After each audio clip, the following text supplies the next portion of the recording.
Selamat datang di mata kuliah Eksplorasi Ventura Komunikasi. Teman-teman, semua informasi yang akan saya sampaikan di sini sudah saya tuliskan di e-learn. Jadi silakan teman-teman bisa melihat secara langsung pada e-learn kita. Di sana di bagian awal akan ada profil saya sebagai dosen pengampu mata kuliah, termasuk kontak person yang bisa teman-teman hubungi gitu ya. Jadi teman-teman bisa menghubungi saya melalui WhatsApp, bisa melalui Line, dan juga melalui email saya. Nomor telepon saya juga sudah tersedia di sana. Dalam mata kuliah ini, secara entrepreneurial, diharapkan mahasiswa mampu mengaplikasikan innovation model melalui analisis pasar berdasarkan 10 Type of Innovation.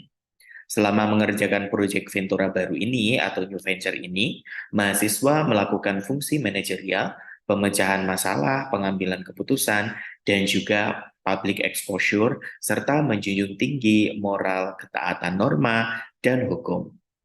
Dalam rangka mendapatkan hasil yang optimal, mahasiswa membutuhkan kompetensi pengambilan resiko yang terhitung. Ventura komunikasi yang akan diselenggarakan di mata kuliah ini, oleh karena itu teman-teman tetap akan mendapatkan pembelajaran sesuai dengan bidang keilmuan komunikasi. Nanti akan saya jelaskan ada beberapa teori yang sudah kalian pelajari sebelumnya, dan di mata kuliah ini teori komunikasi tersebut dapat kita praktekkan secara langsung.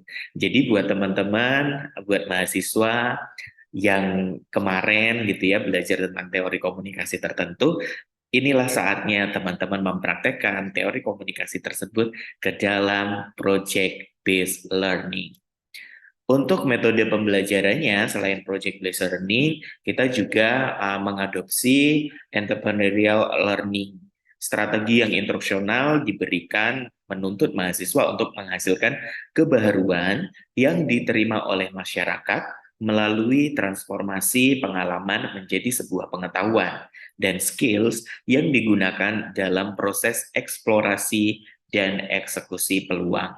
Jadi teman-teman akan secara langsung mengeksekusi atau mengeksplorasi bisnisnya, sehingga teman-teman juga bisa mengevaluasi bisnisnya. Teman-teman, saya akan menjelaskan tentang bagaimana rencana pembelajaran semester kita. Di dalam pembelajaran ini, teman-teman learning outcome-nya adalah mahasiswa mampu mengaplikasikan innovation model melalui analisis pasar berdasarkan 10 Type of Innovation. Ada 4 subcapaian pembelajaran. Yang pertama adalah mahasiswa mampu memaknai hasil analisis pasar sesuai dengan pedoman perilaku konsumen. Oleh karena itu, teman-teman akan belajar tentang analisis pasar dan juga perilaku konsumen. Output dari subcapaian pembelajaran ini adalah teman-teman bisa melakukan yang namanya market analysis atau analisis pasar berdasarkan perilaku konsumen. Dikerjakan selama week 1 sampai dengan week 3 ya.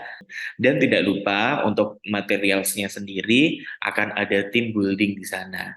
Jadi disinilah saatnya teman-teman bisa mengevaluasi anggota kelompok masing-masing bisnis apakah sudah firm atau belum. Untuk assessment indicatorsnya teman-teman berupa akurasi dan juga validitas dari informasi atau data yang kalian peroleh, kemudian bagaimana Anda memaknai data tersebut untuk Anda melakukan analisis pasar, dan juga akan ada peer assessment di sana, dan tentu saja akan ada presentasi dari hasil analisis pasar Anda. Untuk capaian pembelajaran yang kedua adalah mahasiswa mampu mengaplikasikan 10 Type of Innovation dalam memperbaharui model bisnis menjadi inovatif bisnis model sesuai dengan pendekatan ilmu komunikasi tentunya, gitu ya teman-teman.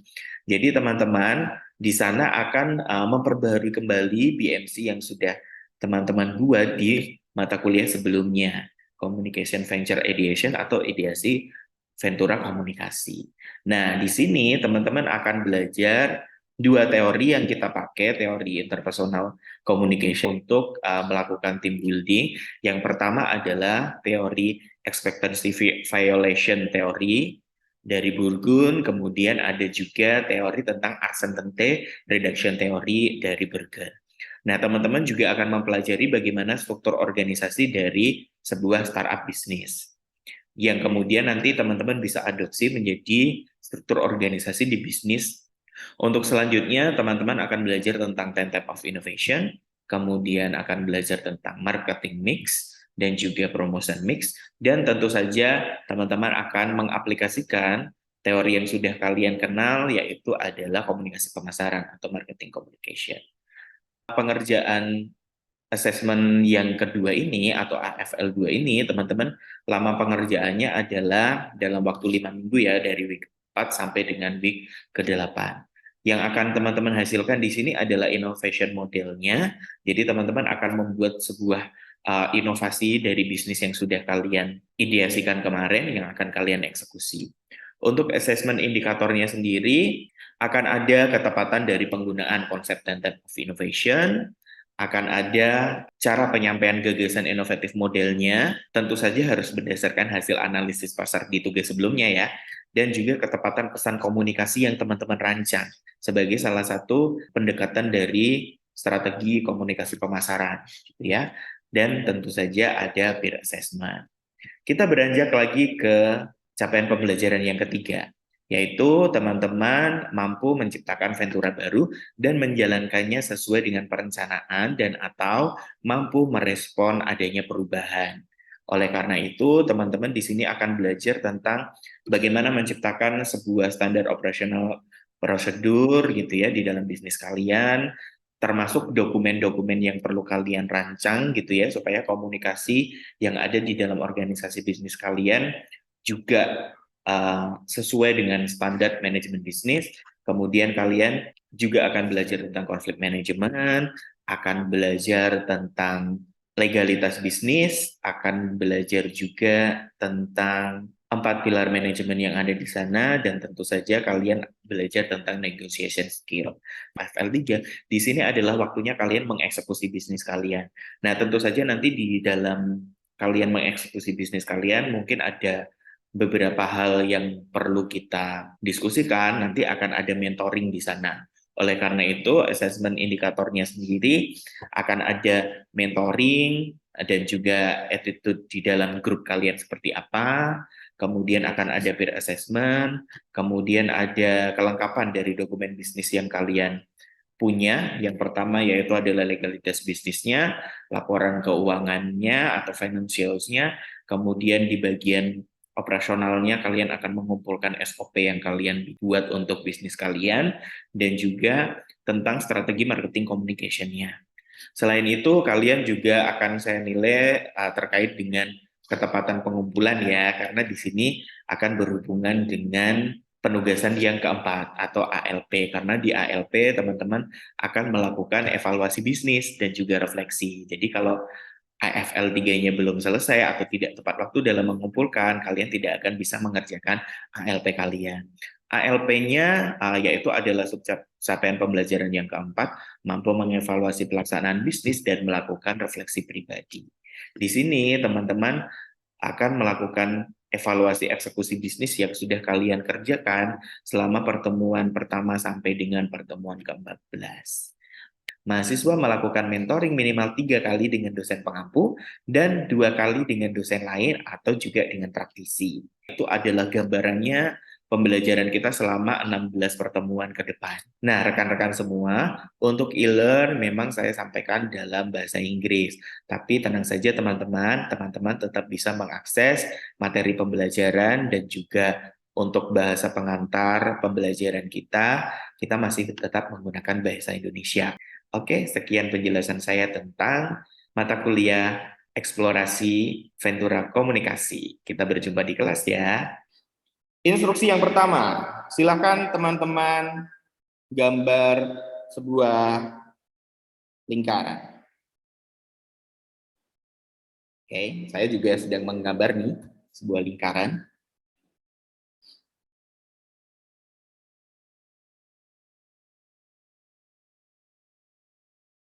Instruksi yang kedua, gambarlah sebuah garis lurus vertikal. Oke.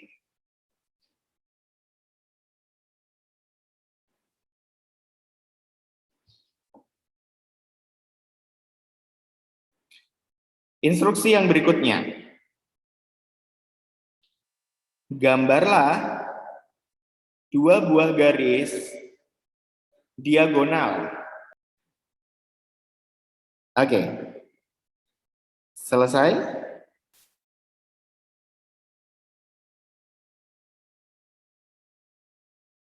Instruksi selanjutnya,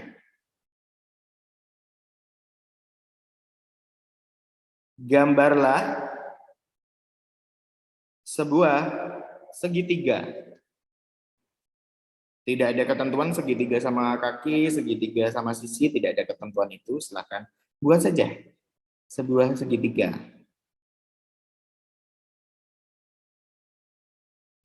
Instruksi terakhir, Anda diminta untuk menuliskan huruf V, tapi tidak ada ketentuan ya, apakah V-nya hadap ke atas, ke samping, ke bawah, ke kanan, ke kiri, silakan dari kalian. Huruf V. Sudah selesai semua? Yap. Silakan teman-teman bisa buka kameranya, silakan ditunjukkan gambarnya seperti apa. Saya akan coba capture gambar yang paling unik dan paling mendekati gambar saya. Waduh, Tata, luar biasa. Oke. Sebentar. Saya akan coba cari. Waduh, Tata ini kayak simbol apa ya? Hadasa Elisa juga kayak simbol apa nih? Oke. Wah, ini menarik nih. Oke.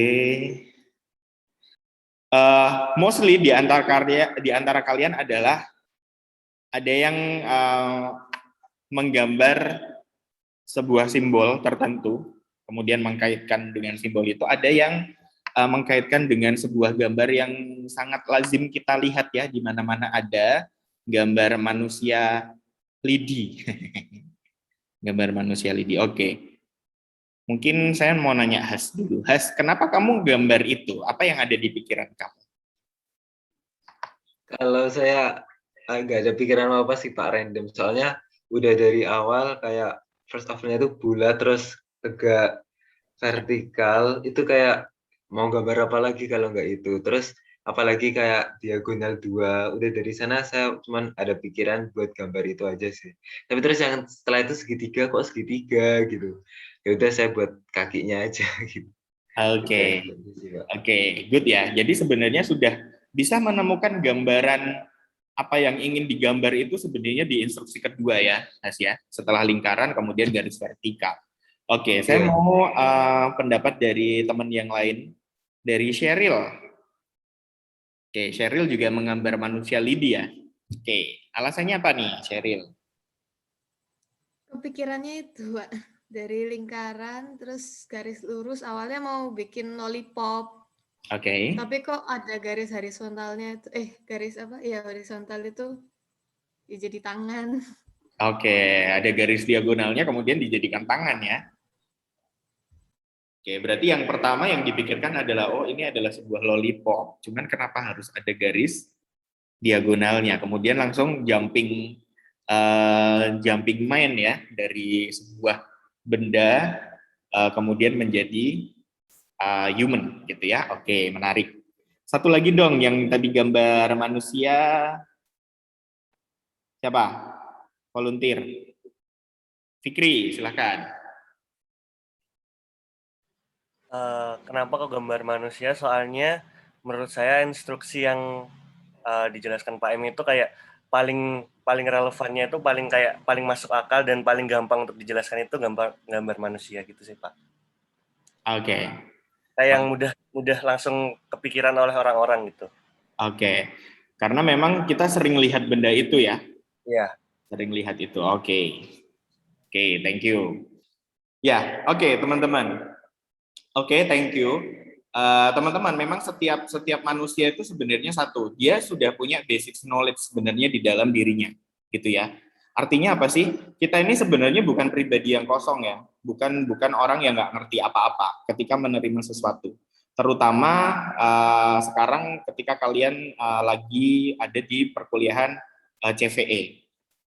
Pasti dari kalian itu sudah punya latar belakang tertentu gitu ya.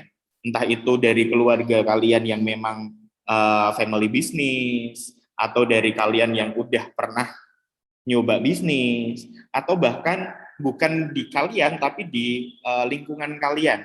Misalnya tetangga-tetangga kalian ya memang orang-orang yang buka bisnis, teman-teman kalian adalah orang-orang yang punya bisnis. Referensi itu sudah ada di dalam diri kalian, gitu ya. Oke. Sekarang catatan pertama adalah kenapa kita harus belajar? Kenapa sih kalau kita bisnis itu kita harus belajar bisnis dulu? Atau kalau di UC, itu modelannya bukan kalian belajar dulu baru kalian praktek, no. Tapi kenapa sih kita itu harus berpraktek bisnis sambil belajar bisnis? Proses pembelajaran itu bisa dimulai dari proses mengumpulkan apa yang kita punya. Pengalaman-pengalaman apa yang kita punya ini kita kumpulkan, kita ramu menjadi satu kesatuan sehingga ini bisa menjadi sarana belajar yang baik.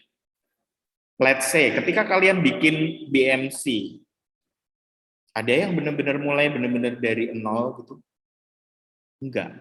Pasti ketika kalian memulai BMC, itu kalian diminta untuk merefleksikan apa yang sedang kalian alami, pengalaman apa yang pernah kalian dapatkan, siapa yang pernah ada di dalam kehidupan kalian.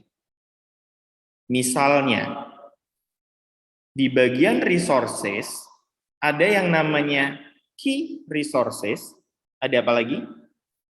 Ada key partner, terus ada apa lagi? Ada yang masih ingat? Ada key resources, ada key partner, terus ada apa lagi? Key activities, Pak. Ada key activities. Oke, kita akan coba review ya. Kita akan coba review. Well, kita belajar bisnis, tapi kita orang komunikasi, teman-teman. Jadi kita harus bisa menghubungkan antara bisnis dengan teori komunikasi. Kemarin kan kalian udah dapat mata kuliah yang namanya teori komunikasi. Masa kita belajar teori doang sih, Pak? Teori itu emang nggak bisa diaplikasikan ya di dalam pembelajaran. Makanya pembelajaran kita coba arahkan ke sana. Di bagian human resource, di BMC, itu kalian harus tahu yang namanya key resources, itu yang ada di kalian. Kemudian ada key partner ya. Kalau key partner itu ngomonginnya tentang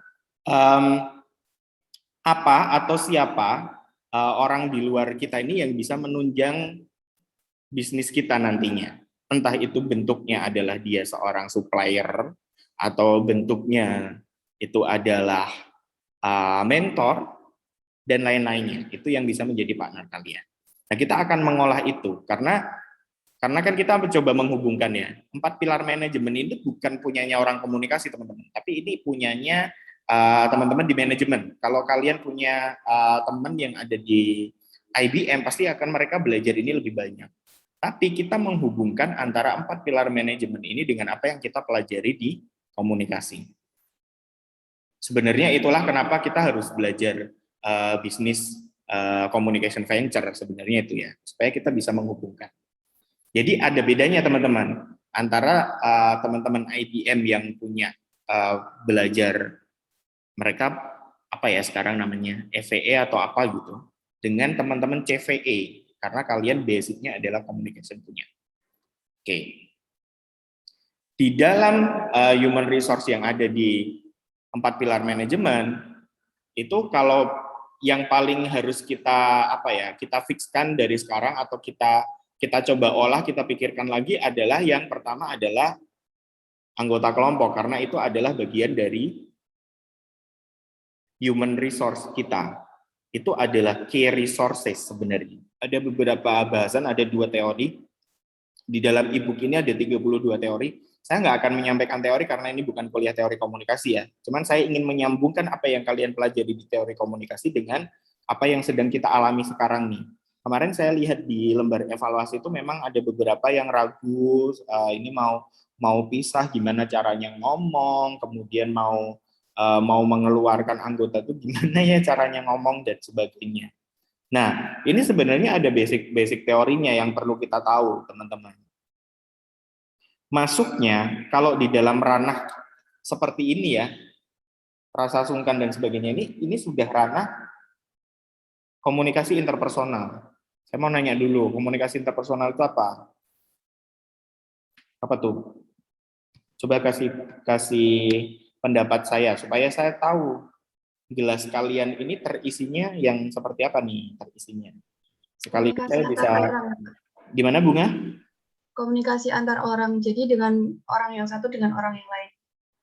Oke, good. Komunikasi antar personal ya, antar orang yang satu dengan orang yang lain. Ada yang mau kasih pendapat lain? Menambahkan boleh, mengurangi boleh? Mengkritik boleh? Komunikasi antara dua atau lebih orang, mungkin. Iya. Oke, komunikasi antara dua atau lebih orang. Oke, orang ya, orang. Catatannya adalah orang. Oke, ada lagi? Satu pendapat lagi boleh? Raise hand, silakan yang raise hand, Fikri. Oke, Pak, menurut saya komunikasi antar dua orang atau satu orang dengan suatu kelompok atau kelompok dengan kelompok. Oh, oke. Kelompok dengan kelompok, orang dengan orang. Oke. Thank you Fikri. Kemudian ada yang di kolom chat itu ada Kirana, pertukaran pesan dengan orang lain nih. Satu individu dengan individu yang lain ya. Nah, ini udah ngomongin tentang pertukaran pesannya. Oke. Berarti saya tahu nih, berarti basicnya yang kalian terima sebuah komunikasi itu adalah pertukaran pesan, gitu ya. Oke. Berarti nyampe nih. Kemudian ada lagi Agung, dalam sebuah lingkup Pak. Oke, dalam sebuah lingkup tertentu. Oke. Kemudian Stefani, interaksi verbal dan juga non-verbal. Oke, itu pola ya, pola komunikasinya. Dilakukan secara langsung Pak. Oke, secara langsung. Walaupun sebenarnya zaman sekarang komunikasi interpersonal bisa dilihat dari komunikasi yang tidak langsung. Juga bisa. Nah, saya tertarik dengan tambahannya Agung ya, di dalam sebuah lingkup tertentu. Ya, memang. Komunikasi interpersonal itu terjadi, ini saya susun dari apa yang kalian katakan ya, komunikasi atau sebuah pertukaran informasi, pertukaran pesan antara satu orang dengan orang yang lainnya di dalam sebuah kondisi tertentu yang mengharuskan mereka untuk berkomunikasi. Bisa dengan ada tujuan tertentu, itu adalah sebuah komunikasi interpersonal. Nah, ketika kalian berdinamika di kelompok bisnis, kira-kira komunikasi interpersonal berarti terjadi nggak di situ? Terjadilah, terjadi, pasti terjadi karena di situ ada lebih dari satu individu kan? Ada lebih dari satu individu. Kemudian kalian nanti bertukar informasi, bertukar pesan di dalam kondisi tertentu yang mengharuskan kalian untuk berkomunikasi. Salah satunya adalah di dalam kelompok CVE kalian. Kalian akan berkomunikasi karena kalian disatukan di dalam kondisi tertentu itu atau ruang lingkup tertentu itu. Oke, sebenarnya inti dari uncertainty reduction theory itu sebenarnya apa sih? Basically dalam URT itu adalah teori yang berkata bagaimana kita dapat mengurangi ketidakpastian, entah dalam diri ataupun dalam suatu situasi. Oke, good ya, betul. Mengurangi ketidakpastian entah di dalam diri kita atau di dalam situasi atau di dalam kita memelihara relasi dengan orang lain. Kenapa ketidakpastian itu muncul sih? Karena apa? Kita kurang mengenal orang itu sebenarnya. Ini kita udah bicara dalam konteks interpersonal communication ya. Di dalam hubungan kita dengan orang lain. Karena teori kita itu kita masukkan di sana. Kalau dengan diri sendiri itu berarti masuknya nanti di intrapersonal karena dengan dirinya sendiri. URT ini bisa di mana-mana teorinya, tapi level yang sedang kita bahas di sini adalah di interpersonal communication. Di mana kita ini sebenarnya mengalami ketidakpastian loh ketika kita berhubungan dengan orang lain. Salah satunya kenapa kita mengalami ketidakpastian adalah kita tidak bisa dengan pasti menebak reaksi orang lain ketika kita berkomunikasi dengan dia. Saya katakan menebak dengan pasti ya, karena kan kalau tebak-tebakan gitu kan kadang ada yang benar ya, 90% benar, 80% benar. Nanti kalau saya bilang kita tidak bisa menebak gitu tuh rasanya kayak masa sih orang bisa kok sebenarnya itu diukur ditebak. Nanti saya dimarahin sama orang-orang psikologi ya. Karena orang psikologi yang mengukur itu kan, mengukur reaksi orang dan sebagainya. Tukaran lagi saya sama istri saya nanti. Oke. Nah, karena dia orang psikologi. Gitu. Karena kita tidak bisa menebak reaksi orang lain ketika kita berkomunikasi dengan dia. Feedback seperti apa, timbal balik seperti apa itu sebenarnya kita tidak bisa menebak secara pasti. Tapi bukan berarti kita tidak bisa mengusahakan. Oke.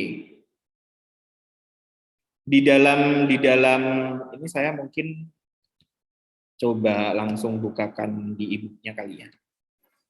Supaya kalian bisa langsung paham itu di mana posisinya. Ketika kalian sekarang udah buka e-book lebih bagus ya, lebih menarik. Oke. Ini ada penjabarannya banyak lah. Kenapa kita bisa mengalami ketidakpastian dan sebagainya, dan kalian juga sudah terima ini di kelas sebelumnya gitu ya. Nah, saya mau melihat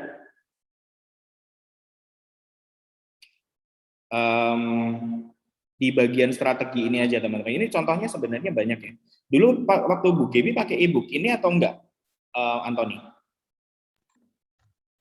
Mau menyamakan. Pakai buku. Buku apa? Ya? Sebentar, saya cari sebentar. Bukunya. Ini Richard West sama Lynn Turner, Introducing Communication. Oh, Lynn Turner. Oke. Menurut Anthony nih, setelah baca yang Lynn Turner sama Griffin, lebih lengkap yang Griffin atau Lynn Turner? Lebih lengkap yang Griffin sih, saya lihat Pak. Lebih lengkap yang Griffin memang. Jadi kalau kamu nanti misalnya pada saat skripsi atau apa, nanti bisa pakai bukunya Griffin ya. Saya nanti akan taruh itu di. Kalau yang di Lynn Turner lebih ke aksiomanya. Aksiomanya, waduh. Kalian berarti udah paham ya kayak epistemologi, aksioma gitu-gitu ya.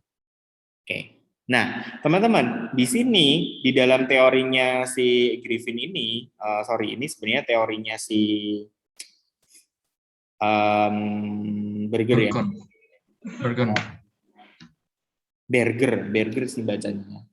Teorinya si Berger ini, dia menginformasikan bahwa ada strategi yang bisa kita pakai untuk mengurangi ketidakpastian di dalam menjalin relasi dengan orang lain itu. Ada 4 strategi. Strategi yang pertama adalah passive strategi. Strategi kedua adalah active strategi. Strategi yang ketiga adalah interactive strategi. Dan strategi yang keempat adalah attractive strategi. Ini yang nanti akan kalian jadikan PR selama seminggu ya. Kalian harus bisa mengaplikasikan strategi dari teorinya URT ini kepada diri kalian untuk bisa, tujuannya apa teman-teman? Seeking information tentang orang yang akan kita ajak berrelasi. Teman-teman, kecenderungan kenapa kita sampai gagal memelihara relasi dengan orang lain? Karena kita tidak tahu siapa yang sedang kita ajak berrelasi. Tidak tahu 100% informasi yang kita butuhkan untuk berkomunikasi dengan dia. Misalnya nih, kayak tadi ya ada yang bilang, Pak, saya ini ingin ngomong ke anggota kelompok saya ini bahwa dia ini nggak perform. Saya tuh mau mengevaluasi dia, Pak. Cuman cara masuknya gimana ya, saya ini sungkan. Mulailah dengan strategi ini. Mulailah dengan seeking information. Mulailah dengan mencari informasi tentang dia, supaya kita bisa masuk ke dia.